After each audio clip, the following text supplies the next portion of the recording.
keliru atau tersesat gitu loh. Ya, boleh juga lah. Iya, mau bertanya apa nih Pak? Boleh, boleh, boleh.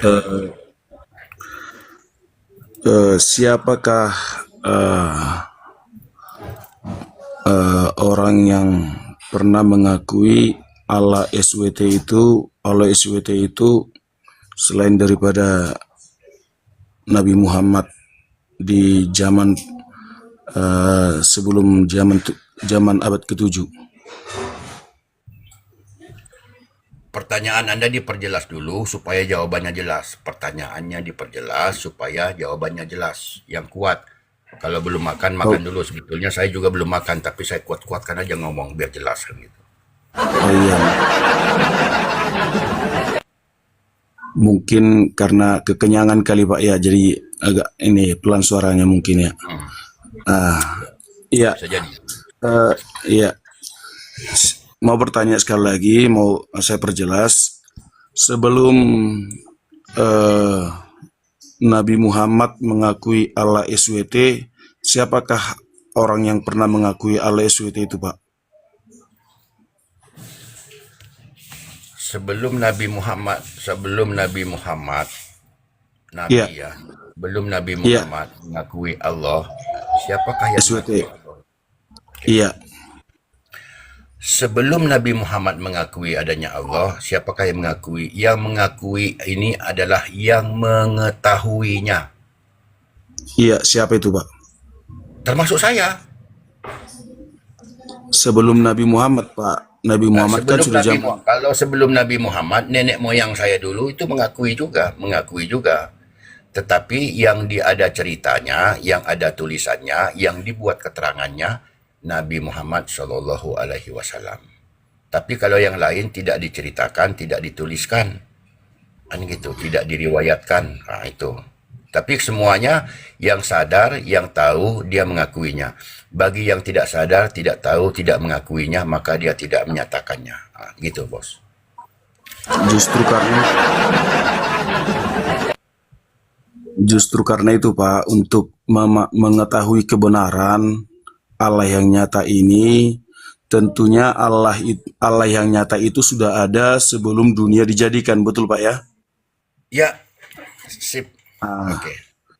Sedangkan Nabi SWT lahir tahun 600-an. Hmm.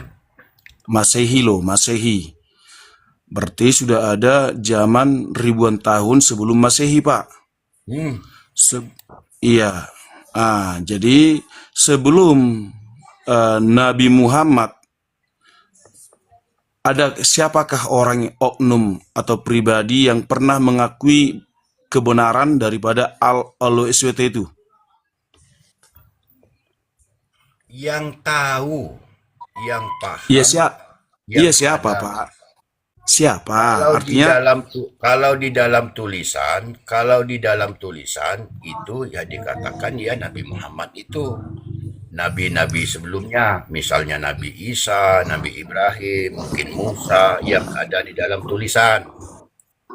Tapi kalau yang tidak ada dalam tulisan, nenek moyang saya juga, nenek moyang saya, mungkin nenek moyang sampean juga tahu, tapi tidak dituliskan, tidak diceritakan, tidak diriwayatkan. Itu, bos. yang saya pahami, yang saya pahami melalui tulisan, Nabi Isa tidak pernah mengakui Allah SWT. Apalagi Nabi Ibrahim, Pak. Nggak pernah, Pak. Ya, Sehingga diragukan, Pak, kebenarannya, Pak. oke, baik. Kenapa Nabi Muhammad menyaksikan Allah? Karena di dalam konsep yang menganut ajaran agama Islam, yang Maha Esa itu, yang ada dari sejak dulu, kau katakan tadi itu, diberi nama Allah. Tetapi bagi manusia-manusia sebelumnya yang belum menganut ajaran agama Islam, mungkin disebut yang lain-lain. Mungkin disebut apa, God misalnya orang mana itu? Nggak tahu itu. Misalnya disebut Gusti. Yang penting merunut kepada yang sebelumnya ada tadi. Itu hanya sebutan nama untuk menerangkan tentang keberadaannya yang nyata itu. Itu bos, maksudnya bos.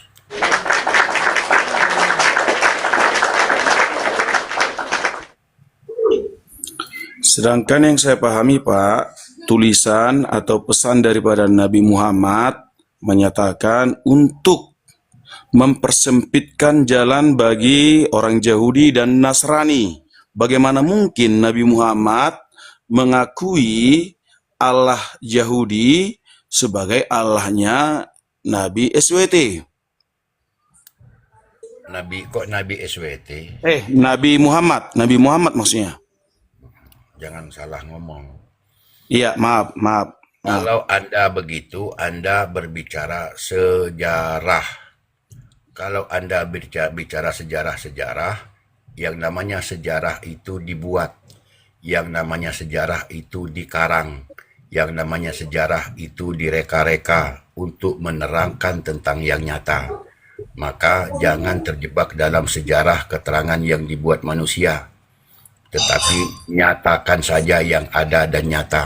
Jangan bicara sejarah, karena Allah itu bukan sejarah, Tuhan Yang Maha Esa itu bukan sejarah, tapi dia nyata sebelum ditulis-tulis sejarah itu. Itu bos. Yang saya sampaikan ini yang saya sampaikan ini Pak bukan sejarah, tapi itu tulisan daripada Nabi Muhammad yang menyatakan jangan memberikan salam kepada orang Yahudi dan kepada orang Nasrani. Justru dikatakan supaya lebih lagi mempersempit orang-orang Yahudi dan Nasrani. Sehingga saya katakan tadi, bagaimana mungkin Nabi Muhammad mengakui Allahnya Yahudi adalah Allahnya SWT, adalah Allah SWT gitu. Oke, jadi Anda sudah mengarang sendiri. Bukan.